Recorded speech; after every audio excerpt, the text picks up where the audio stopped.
যেমন সাধারণত 6টি কারণে আপনার বিড়াল পালন করা উচিত।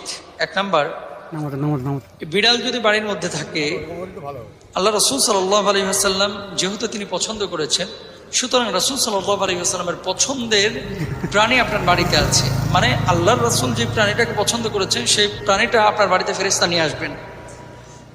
দ্বিতীয়ত, নবীজি সাল্লাল্লাহু আলাইহি ওয়াসাল্লাম, বিড়াল হচ্ছে এমন, তার শরীরের ভিতরে এমন এমন ক্ষুদ্র ক্ষুদ্র আল্লাহ রাব্বুল আলামিন শ্বাস রেখে দিয়েছেন, যে ক্ষুদ্র ক্ষুদ্র শ্বাসগুলোর কারণে আল্লাহ রাব্বুল আলামিন এমন কিছু উপসর্গ দিয়ে রেখেছেন, উপসর্গ দিয়ে রেখেছেন, জিন দেখলে ভয় পেয়ে যায়, দুষ্ট জিনেরা সামনে আসতে সাহস পায় না। এজন্য বিড়াল যদি আপনি পোষেন, এটা লাভের কারণ হবে। এবার কি বলে?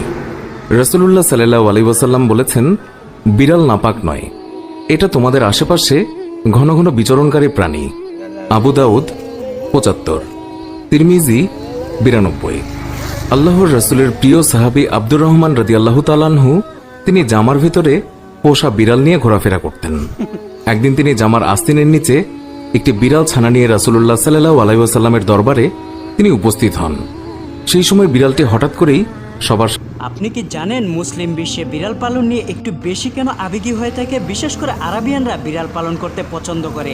ইসলাম ধর্মে বিড়াল পালন করা সম্পূর্ণ হালাল, কারণ হাদিসে এসেছে আমাদের প্রিয় নবী হযরত মুহাম্মদ সাল্লাল্লাহু আলাইহি ওয়াসাল্লাম বিড়াল পোষতেন এবং বিড়ালকে অত্যন্ত ভালোবাসতেন।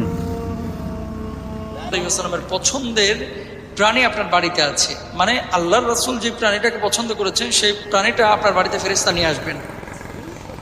দ্বিতীয়ত,